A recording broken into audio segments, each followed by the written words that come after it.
Maupassant au champ, extrait numéro 6. Alors, nous venons de laisser Madame Dubière qui était désespérée parce que le couple de paysans a refusé de lui vendre ou lui louer, on ne sait pas trop, le petit garçon qu'elle adorait tellement. Donc, voilà, nous en sommes ici. Alors, Madame Dubière, donc elle s'en va, elle ne va pas rester chez ses paysans. Alors, Madame Dubière, en sortant, s'avisa qu'ils étaient deux tout petits. Et elle demanda, à travers ses larmes, avec une ténacité de femme volontaire et gâtée qui ne veut jamais attendre, mais l'autre petit n'est pas à vous. Le père Tuvache répondit, non, c'est au voisin, vous pouvez y aller si vous voulez. Ah ah, donc là, on est relancé. Madame Dubière n'a pas réussi à avoir le premier enfant, mais ils étaient deux. Ah ah, deux petits. Et donc là, Maupassant est absolument admirable parce que elle voulait cet enfant, elle voulait cet enfant, elle voulait cet enfant. Elle ne peut pas l'avoir, mais elle réalise qu'il y en a un deuxième et donc elle dirige tout d'un coup tous ses désirs, toutes ses envies vers ce deuxième enfant qu'elle n'avait pas vraiment remarqué avant parce que ce n'était pas son préféré.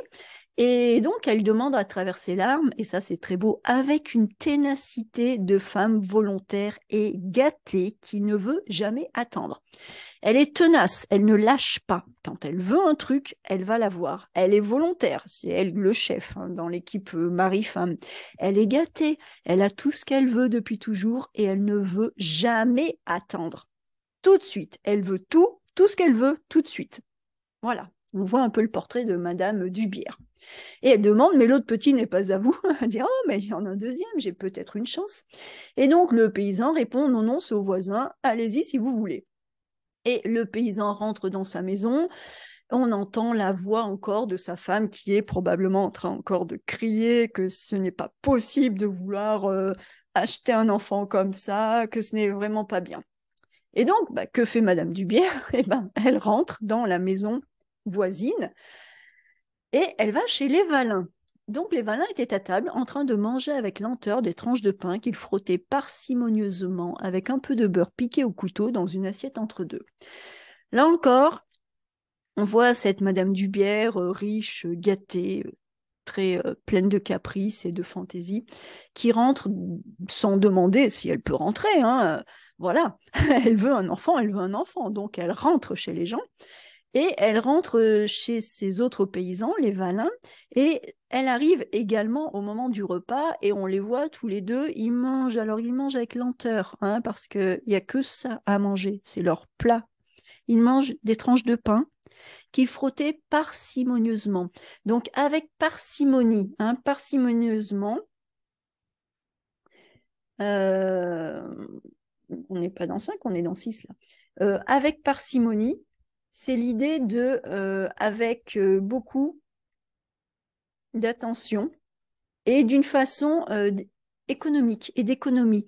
Quand on mange quelque chose ou quand on fait quelque chose avec parcimonie, on fait vraiment attention, on veut que ça dure, on respecte ce que l'on a, parce qu'on n'en a pas beaucoup, parce que ça coûte cher, parce que c'est rare, et donc on l'utilise à certaines occasions, on l'utilise en faisant très attention.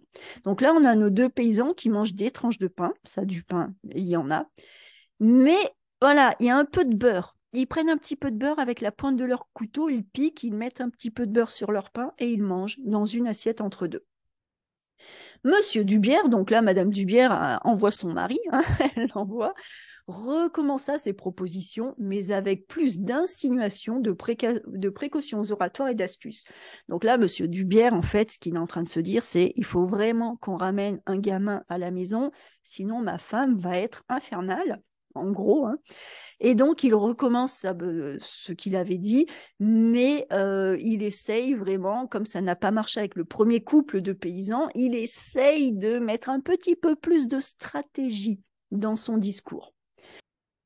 Il met donc un petit peu plus d'astuces, d'insinuations et de précautions oratoires. Hein. Donc, il met un peu plus de stratégie, comme je viens de le dire, Des insinuations, c'est-à-dire qu'il donne des idées, il ne dit pas vraiment directement, mais il fait comprendre que des précautions oratoires. Oratoire, hein, c'est le fait de parler, donc il fait attention, il ne veut pas répéter les mêmes erreurs, il veut vraiment que sa femme puisse emmener cet enfant.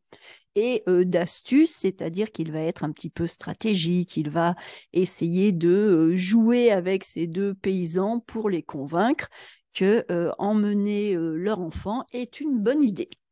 Donc nous voyons donc que Madame Dubière est pleine de suite dans les idées, hein, elle veut absolument cet enfant, et nous allons voir ce qui se passe, et bien quelle va être la conséquence de cette stratégie.